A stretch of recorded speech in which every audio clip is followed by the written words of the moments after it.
এই শীতের মরশুমে ছোট আলুর দম খেতে কার না ভালো লাগে। তাই আজ আমি বাড়িতে বানিয়েছিলাম নিরামিষ আলুর দম। তাহলে চলুন, মায়ের ছোঁয়া চ্যানেলে সবাইকে স্বাগত জানিয়ে শুরু করছি আজকের রান্না বান্না।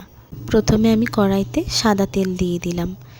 এবার আমি আগে থেকে বেটে রেখেছিলাম আদা ও জিরে, আদা জিরে বাটা দিয়ে দিলাম।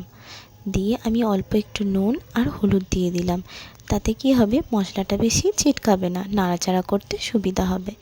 এবার দেখুন, নাড়াচাড়া করে নেবার পরে আমি কুচি করে রাখা টমেটো দিয়ে দিলাম। দিয়ে বেশ ভালো করে নাড়াচাড়া করতে থাকবো।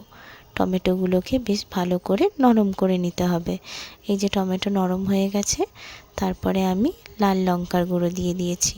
দিয়ে আবারও ভালো করে নাড়াচাড়া করছি। দেখুন টমেটোগুলো একদম গলে গেছে। এবার মগজদানা, কাজু, তিল ও পোস্ত একসঙ্গে বেটে রেখেছিলাম, সেই বাটাটা 3 চামচ দিয়ে দিলাম। দিয়ে বেশ ভালো করে কষাতে হবে। যেহেতু এতে কাজু রয়েছে তাই মশলাটা ধরে যাওয়ার সম্ভাবনা রয়েছে, তাই এই সময় খুন্তি নাড়া একদম বন্ধ করা চলবে না। আমার মশলাটা প্রায় কষানো হয়ে গেছে। এবার আমি ধনেপাতা কুচি দিয়ে দিলাম, তার সঙ্গে মটরশুঁটিও দিয়ে দিলাম। দিয়ে বেশ ভালো করে নাড়াচাড়া করতে থাকবো। এবার অল্প একটু জল দিয়ে আবারও একটু নাড়াচাড়া করে নেব। আগে থেকে অল্প একটু নুন ও হলুদ দিয়ে সেদ্ধ করে রাখা আলুগুলি দিয়ে দিলাম। দিয়ে বেশ ভালো করে মিশিয়ে নেব মশলার সঙ্গে। পরিমাণ মতো হলুদ দিয়ে দিলাম। দিয়ে আবারও বেশ ভালো করে নাড়াচাড়া করে নেব। এবার মিক্সির জার ধোয়া জল দিয়ে দিলাম অল্প একটু। দিয়ে আবারও একটু নাড়াচাড়া করতে থাকবো।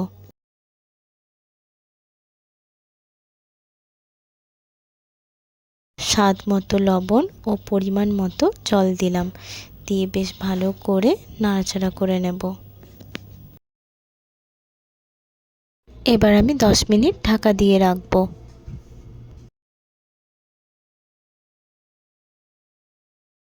10 মিনিট পর আমি আবারও একটু নাড়াচাড়া করে নেবার পরে 10 মিনিট আবারও আমি ঢাকা দিয়ে রাখবো।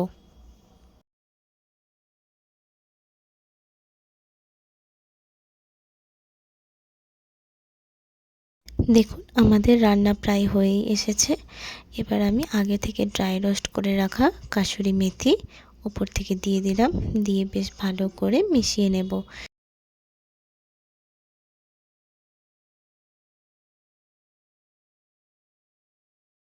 এবার ওপর থেকে ঘি দিয়ে দিলাম। দিয়ে ঘিটা বেশ ভালো করে মিশিয়ে নেব।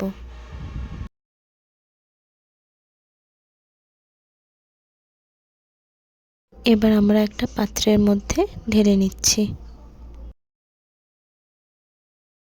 ব্যাস আমাদের রেডি হয়ে গেছে নিরামিষ আলুর দম। লুচি, রুটি, পরোটা বা মুড়ি সব কিছুর সঙ্গেই এই নিরামিষ আলুর দম খুব ভালো লাগে খেতে। আপনারাও একবার বানিয়ে খেয়ে দেখুন, আপনাদেরও ভালো লাগবে। ভিডিওটি ভালো লেগে থাকলে লাইক, কমেন্ট এবং সাবস্ক্রাইব করে আমাদের পাশে থাকবেন।